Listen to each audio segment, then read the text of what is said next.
तो देखो यहाँ पे हमने क्या किया, एक बैटरी से एक कॉइल को कनेक्ट कर दिया, तो पॉजिटिव से नेगेटिव एंड की तरफ करंट फ्लो होता है, ये हमें पता है। और जब किसी कॉइल से करंट फ्लो होता है तो वो अपने अराउंड क्या प्रोड्यूस करता है, मैग्नेटिक फील्ड। ठीक है, क्या प्रोड्यूस करेगा, मैग्नेटिक फील्ड। तो ये जो दूसरी कॉइल है, जब ये मैग्नेटिक फील्ड में आएगी, ठीक है, ये क्या है, दूसरी कॉइल है, मैग्नेटिक फील्ड में आएगी, तो ये क्या एक्सपीरियंस करेगी, ठीक है, इसमें भी क्या प्रोड्यूस होना शुरू हो जाएगा, करंट। क्लियर है, इसमें क्या होगा, करंट इंड्यूस हो जाएगा। तो वो हमें कैसे पता चला, क्योंकि जो गैल्वेनोमीटर है उसमें डिफ्लेक्शन देखने के लिए यहाँ पे हमें मिलेगा। ठीक है, क्या देखने के मिलेगा इसमें हमें, डिफ्लेक्शन। और आगे बात करते हैं। तो यहाँ पे ध्यान दो, अगर इस करंट को हम एक ही डायरेक्शन में फ्लो करते रहे और कांस्टेंट करंट फ्लो होगा, तो वहां पे डिफ्लेक्शन वो हमें फिर देखने के लिए नहीं मिलेगा। यानी कि करंट एक बारी के लिए इंड्यूस हुआ था और फिर वो करंट क्या हो गया, वैनिश हो गया। ठीक है, उसके बाद वो इंड्यूस नहीं हुआ। तो हमें क्या करना पड़ेगा, इसको बार बार स्विच ऑन और स्विच ऑफ करना पड़ेगा। यानी करंट देंगे, करंट बंद करेंगे, करंट ऑन करेंगे, करंट ऑफ करेंगे। तो उससे क्या, उसमें बार बार इंड्यूस होता रहेगा वहां पे कोयल बी में करंट। या फिर दूसरा तरीका क्या है, हम करंट की डायरेक्शन चेंज करते रहें। यानी जो बैटरी है, ठीक है, इसके जो टर्मिनल्स हैं इनको चेंज करते रहें। ये जो प्लस है उसको नेगेटिव बना दें, जो नेगेटिव है उसको प्लस बनाते रहें हर साइकिल के बाद। तो जब ये करंट की डायरेक्शन चेंज होगी, तो वहां पे जो मैग्नेटिक फील्ड इसके अराउंड इंड्यूस हो रही है उसकी भी डायरेक्शन चेंज हो जाएगी। खुद बताओ, अगर करंट की डायरेक्शन चेंज होगी तो मैग्नेटिक फील्ड की डायरेक्शन भी चेंज हो जाएगी। हमने सोलेनॉइड में पढ़ा था, ठीक है, क्या पढ़ा था हमने, कि ये कैसे बिहेव करता है, एक बार मैग्नेट की तरीके से बिहेव करता है, और इसका एक एंड नॉर्थ पोल होगा, दूसरा एंड साउथ पोल। और वो कैसे डिसाइड हो रहा था कि करंट कैसे जा रहा है उसमें। ठीक है, कि करंट की जो करंट की डायरेक्शन है वो कैसे है, तो एक तरफ नॉर्थ एंड बनता था, दूसरी तरफ साउथ एंड बनता था। अगर करंट की डायरेक्शन ही मैं चेंज कर दूं तो सिंपल सी बात है, जहां पे नॉर्थ एंड बन रहा था वो साउथ हो जाएगा और दूसरे वाला नॉर्थ हो जाएगा। तो क्या चेंज हो जाएगी, मैग्नेटिक फील्ड चेंज हो जाएगी। और सिंपल सी बात है, अभी हमने बात करी थी, या तो करंट चेंज हो जाए या मैग्नेटिक फील्ड चेंज हो जाए। ठीक है, हमने अब इंड्यूस करंट में क्या पढ़ा है, अगर मैग्नेटिक फील्ड चेंज हो रहा है, ठीक है, देखा था ना कि वो मैग्नेटिक फील्ड क्या हो रहा था, चेंज हो रहा था। जब हमने सेकंड वाला एक्सपेरिमेंट किया था, एक कोयल ली थी और कोयल में मैग्नेट को मूव करा रहे थे, पुश करा रहे थे और पुल करा रहे थे। तो उस टाइम पे क्या हो रहा था, उसमें हमें क्या देखने के लिए मिल रहा था, उसमें हमें देखने के लिए मिल रहा था कि भाई करंट इंड्यूस हो रहा था।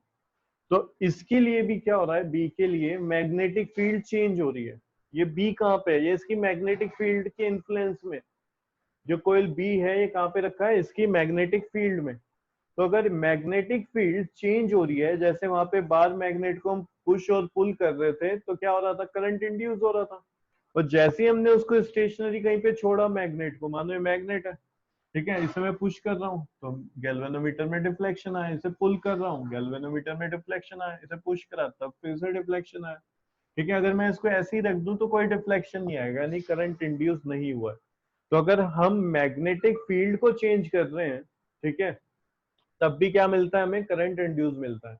तो यहाँ पे हम क्या करेंगे, ए जो कोयल है इसका मैग्नेटिक फील्ड चेंज करेंगे। तो जब इसका मैग्नेटिक फील्ड चेंज हो रहा है तो ये इसी बी जो है ए के मैग्नेटिक फील्ड में रखा हुआ है। तो एक तरीके से इसके लिए भी मैग्नेटिक फील्ड बार बार चेंज होता रहेगा। जब हम इसका मैग्नेटिक फील्ड चेंज करेंगे तो ये क्योंकि मैग्नेटिक फील्ड में है ए के, तो इसके लिए भी मैग्नेटिक फील्ड क्या हो रहा है, चेंज हो रहा है, तो इसमें करंट इंड्यूस होगा।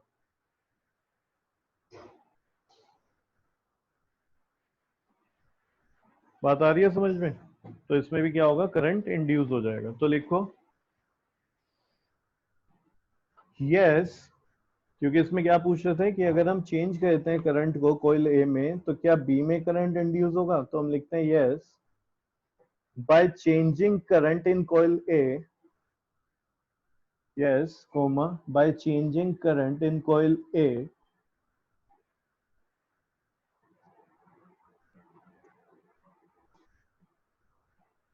कोमा लगाओ दोबारा से कॉइल ए के बाद, some current will be induced in coil B.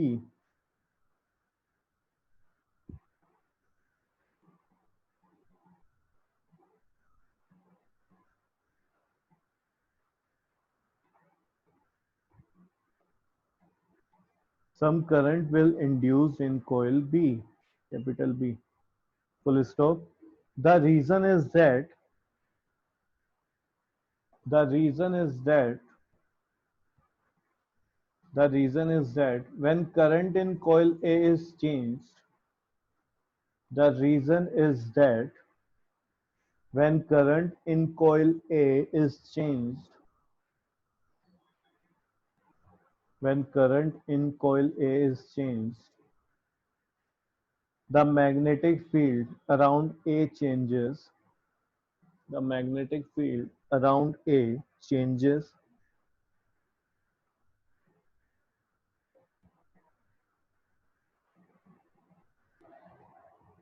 The magnetic field around A changes, and coil B is in and coil B is placed in magnetic field of coil A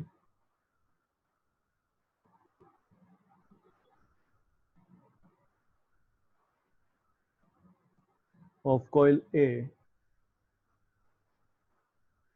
So so coil B experience coil B experience a changed magnetic field, a changed magnetic field around it, around it.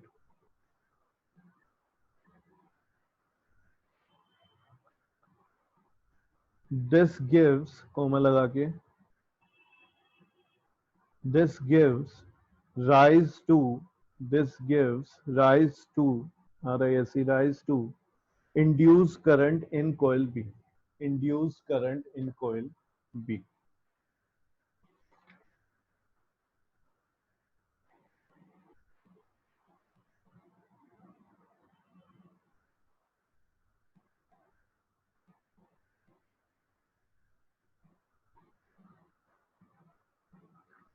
Question लिखो. Next question.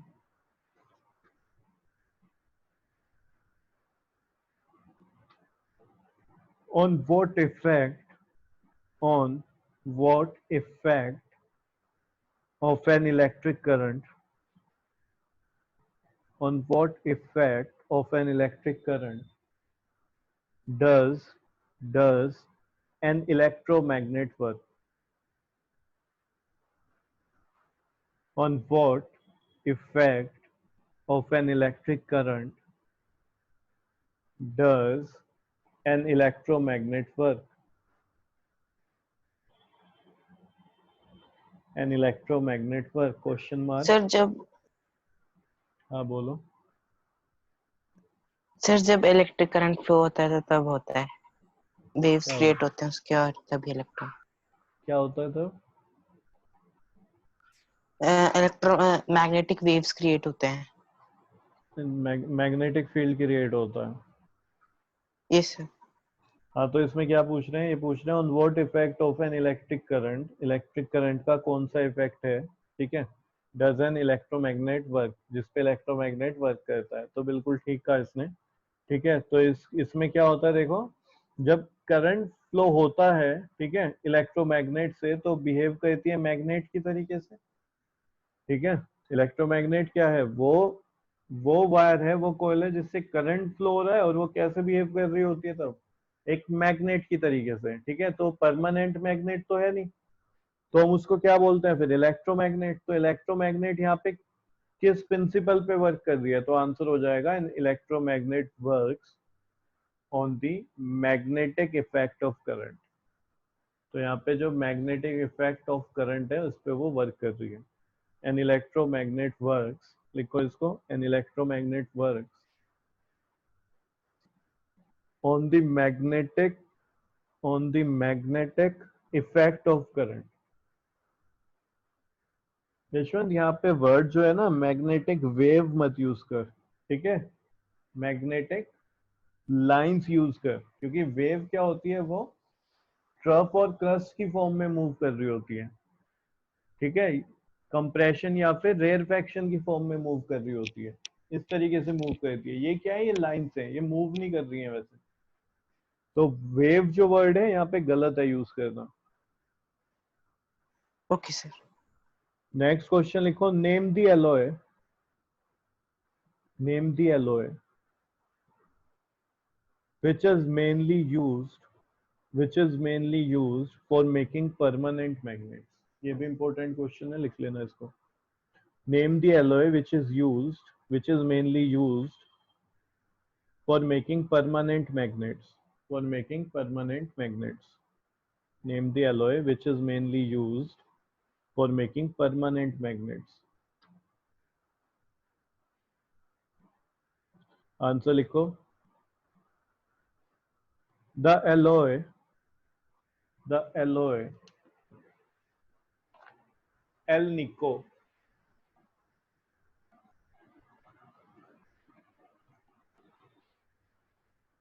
the alloy Alnico is used for making permanent magnets, for making permanent magnets।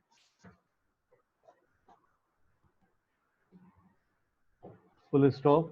It is an alloy of, it is an alloy of aluminium, it is an alloy of aluminium, comma nickel, aluminium, comma nickel, comma cobalt, cobalt and iron, and iron, and iron। तो ये पूछता है कि भाई उस alloy का नाम बताओ जो एलॉय यूज होता है परमानेंट मैग्नेट को फॉर्म करने के लिए, बनाने के लिए। तो देखो तुम्हें ये नेम याद होना चाहिए, एल निको। ए एल एल्यूमिनियम से लिया गया है, एन आई निकिल से लिया गया है, और सी ओ कॉपर कोबाल्ट से लिया गया है। ठीक है, तो ये हो गया alloy of aluminium nickel cobalt and iron. बस आयरन और याद रख लेना।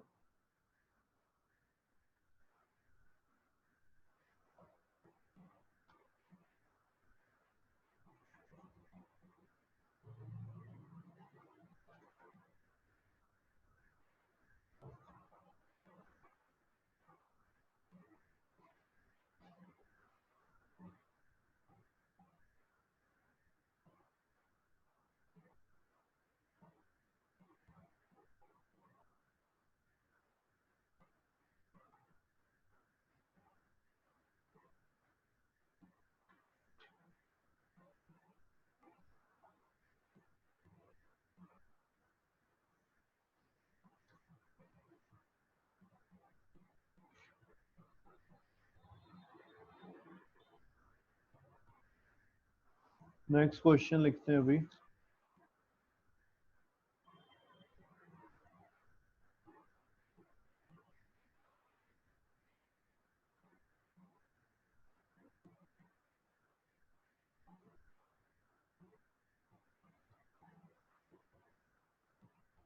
देखो, what change in the deflection of the compass, what change in the deflection of the compass needle, what change in the deflection of the compass needle, what change in the deflection of the compass needle placed placed at a point, at a point near, placed at a point near current carrying straight conductor, at a point near current carrying straight conductor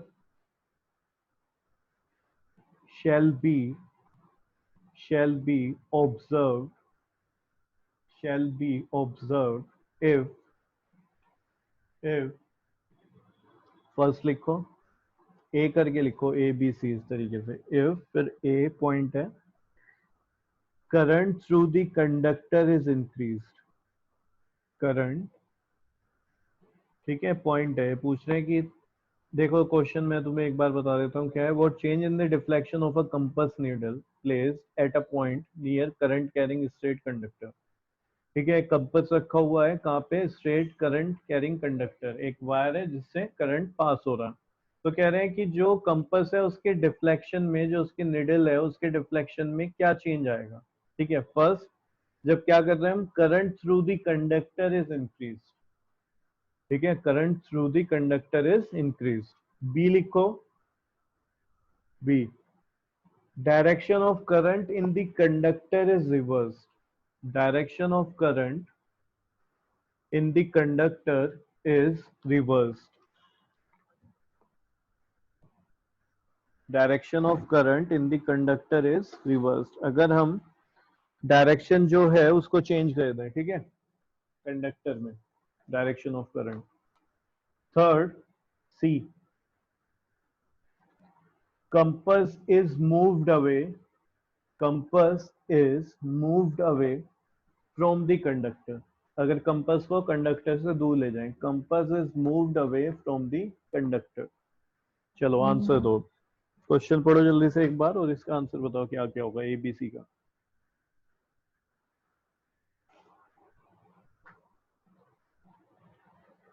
सब B.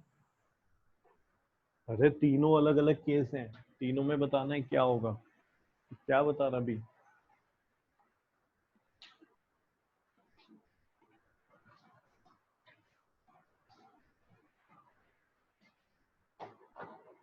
ये current carrying wire है, यहाँ से क्या पास हो रहा है, current. इस वायर से इसके पास में क्या रखा हुआ है, कंपास रखा हुआ है। ठीक है, तो जब इसमें से करंट पास होगा इस पे कुछ इम्पैक्ट होगा, इफेक्ट होगा इस पे। Yes sir.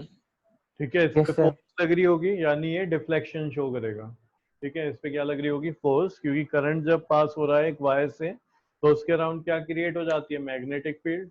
तो ये मैग्नेटिक फील्ड में रखा हुआ है तो ये क्या एक्सपीरियंस करेगा, फोर्स। तो इसमें डिफ्लेक्शन हमें देखने के लिए मिलेगा। तो वो कह रहे हैं फर्स्ट केस में ए में अगर करंट जो है उसको इंक्रीज कर दिया जाए तो इसके डिफ्लेक्शन में क्या इंपैक्ट होगा, डिफ्लेक्शन में क्या चेंज आएगा करंट को। सर वो अपोजिट डायरेक्शन में हो जाएगी नीडल। नहीं, गलत आंसर है। और कोई, अपोजिट में क्यों होगी? करंट ज्यादा होने से क्या होगा, ज्यादा मैग्नेटिक फील्ड प्रोड्यूस हो रही होगी। ठीक है, स्ट्रॉन्ग मैग्नेटिक फील्ड प्रोड्यूस होगी तो क्या होगा, इस पे फोर्स भी इंक्रीज हो जाएगी। फोर्स इंक्रीज होगा तो क्या होगा, डिफ्लेक्शन इंक्रीज हो जाएगा। तो आंसर होगा ए का, deflection increases. Deflection increases.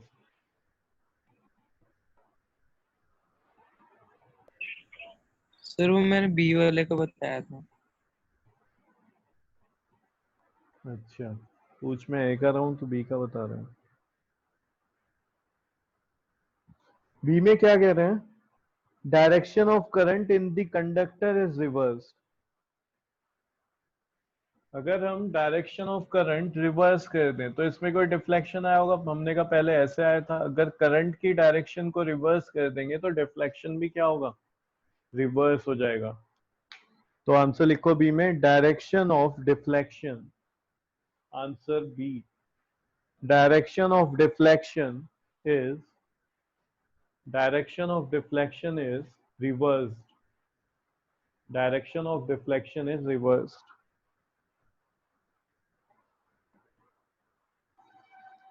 Compass is move away from the conductor. इसे धीरे धीरे हम यहाँ से हटा के दूर लेके जा रहे हैं। ठीक है, यहाँ पे लिया है फिर यहाँ पे लेके जा रहे हैं, तो इसे हम दूर लेके जा रहे हैं। तो क्या होगा, डिफ्लेक्शन पे इम्पैक्ट क्या होगा,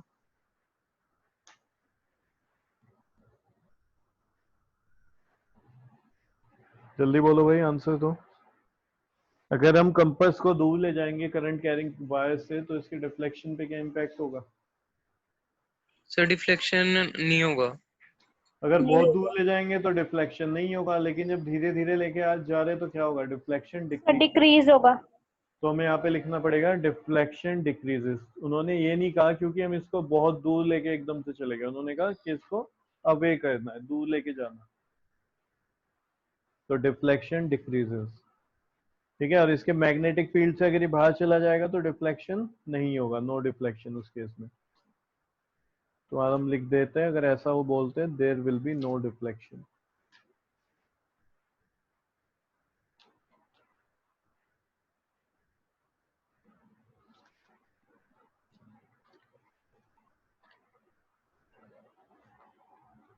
लिखो एक question.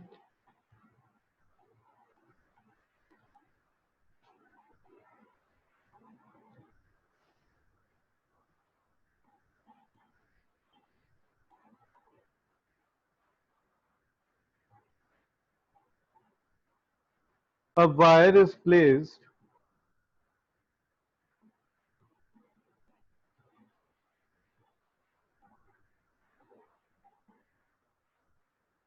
a wire is placed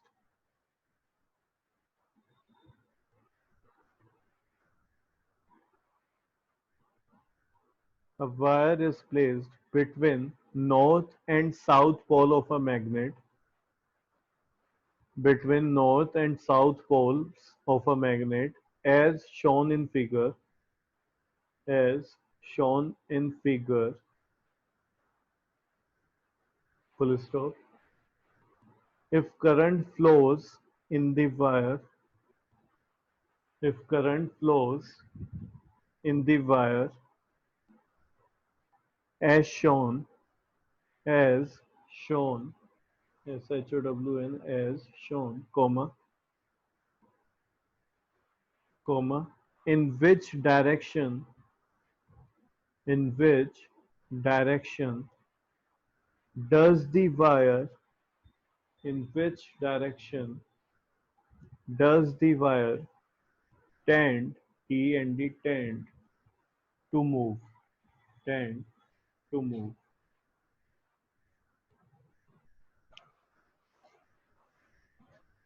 ये डायग्राम बना लेना इसके लिए फिगर।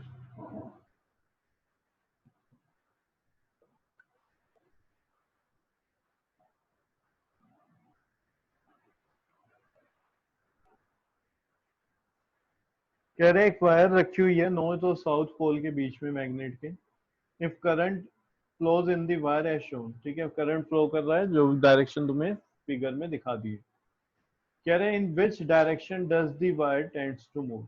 अब क्योंकि हमें पता है ये जो वायर है ये कहाँ पे रखी हुई है, मैग्नेटिक फील्ड में, और इसमें क्या भी है, करंट भी है। तो करंट कैरिंग वायर कहाँ पे रखी है, मैग्नेटिक फील्ड में, तो क्या एक्सपीरियंस करेगी, फोर्स। तो डायरेक्शन ऑफ फोर्स बतानी है क्या होगी। सर बाहर की तरफ। बाहर की तरफ देख लेते हैं अभी। बाकी और बताओ कौन सा रूल लगेगा इसमें, राइट हैंड रूल फ्लेमिंग या फिर left hand rule. Yashwant force बतानी है, force.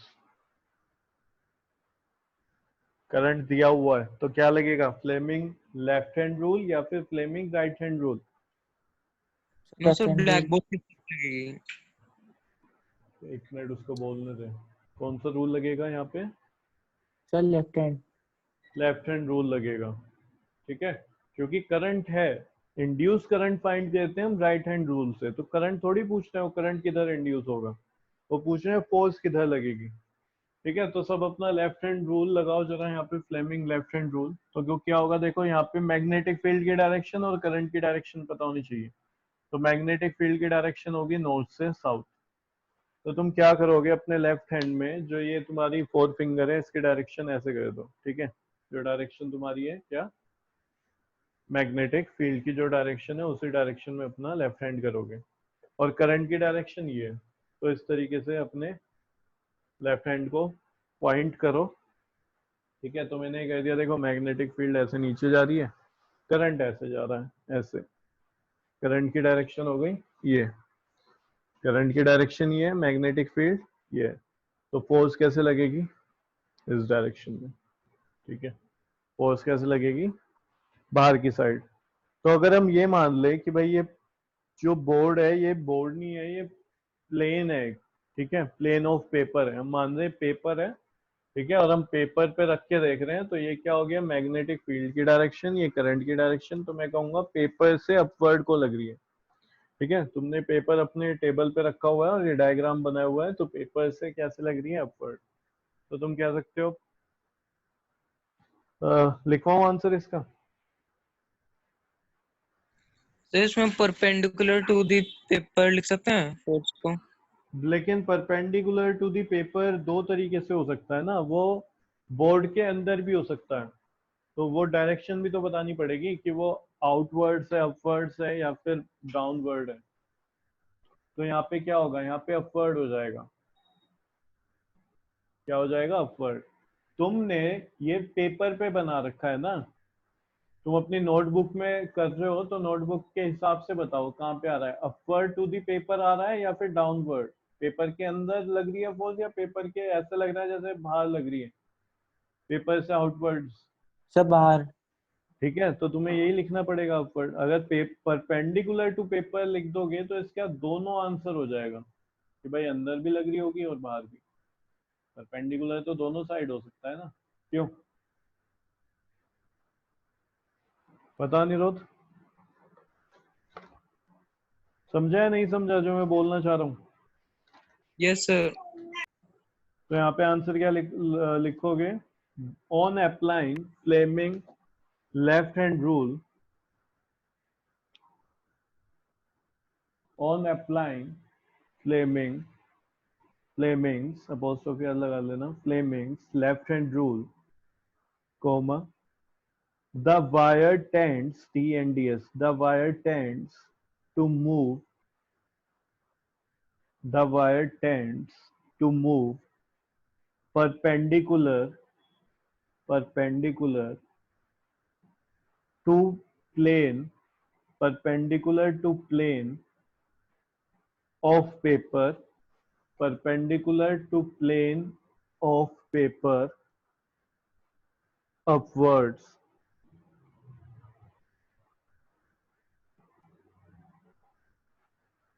Perpendicular to plane of paper upward.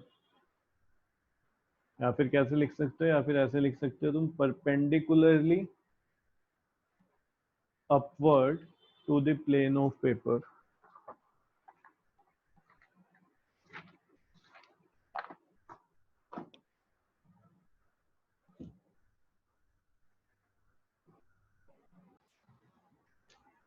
एक हमने राइट हैंड थंब रूल भी तो सीखा था, जो क्या बताता है, direction of magnetic field around a straight current carrying wire. तो इसमें राइट हैंड थंब रूल अगर मैं लगाऊंगा तो ये इस तरीके से, तो डायरेक्शन क्या आएगी, ये ऐसे, ठीक है, एंटी क्लॉकवाइज।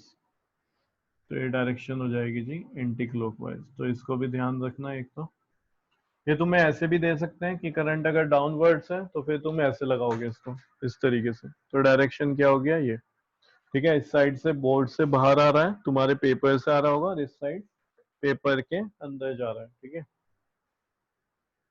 तो डायरेक्शन हो जाएगी इसकी, जिसको मैं बोल सकता हूँ क्या, क्लॉकवाइज।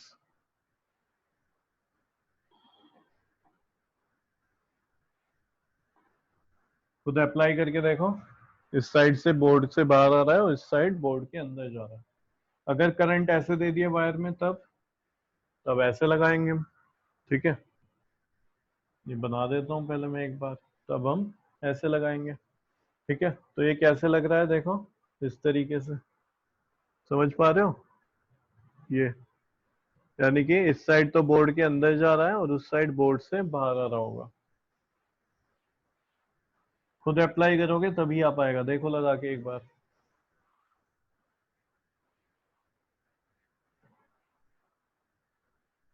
समझ रहे हो? इसको ऐसे इमेजिन करो ना, ये ऐसे है हवा में, तो इस साइड से ये अंदर जा रहा होगा और उधर से पीछे से बाहर निकल के आ रही है। अब इसका मैं तुम्हें एक छोटा सा तरीका समझा देता हूँ, जिसमें हमें राइट हैंड थंब रूल लगाने की भी टेंशन नहीं होगी। हमेशा राइट वाली साइड में वही डायरेक्शन बना दो जो डायरेक्शन ऑफ करंट है। इधर राइट में देखो, इसका राइट ये होगा, तो डाउनवर्ड से डाउनवर्ड, इसका राइट अपवर्ड है अपवर्ड, इसका राइट इधर जा रहा है, इधर बना दो। और अगर मैं ऐसे बनाऊंगा तो इससे राइट क्या हो जाएगा, ये। बोलो, ये बात समझ में आई? कर सकते हो इसको, चाहो तो अप्लाई करो, यस। ठीक है। अप्लाई जब करोगे तो तुम्हें वैसे भी दिख जाएगा, ठीक है। और अगर सीधा तुम्हें समझ आ गया और तुम टाइम यहाँ पे बचाना चाह रहे हो तो हमेशा राइट वाली साइड में वही डायरेक्शन बना देना जिसमें जो डायरेक्शन करंट की है। ये कहाँ पे काम कर रहे होंगे तुम, स्ट्रेट करंट कैरिंग वायर में, ठीक है। सोलेनोइड में कैसे होता है, सोलेनोइड में हमने देखा था, सोलेनोइड में मैग्नेट की तरीके से होता है, तो वहां पे राइट हैंड थंब रूल मत लगाना, बस ध्यान रखना मैग्नेट की तरह बिहेव करता है वो, परमानेंट मैग्नेट, बार मैग्नेट। और एक लूप में बात करी थी हमने, लूप में, ठीक है, इस तरीके से लूप था जो, तो उसमें भी तुम राइट हैंड थंब रूल लगा दोगे, ठीक है। अगर करंट ऐसे जा रहा है तो तुम कहोगे ये वाला केस बन गया, ये राइट में ऐसे कर देना, लेफ्ट में अपोजिट, फिर ये घूम के इधर आ जाएगा, तो राइट में तुम क्या करोगे, डाउनवर्ड, और इधर अपवर्ड। तो ये डायरेक्शन पूछी जाती है तो ये कर लेना, ठीक है, ये बना लो बस। चार, क्या लिख दोगे, by right hand thumb rule.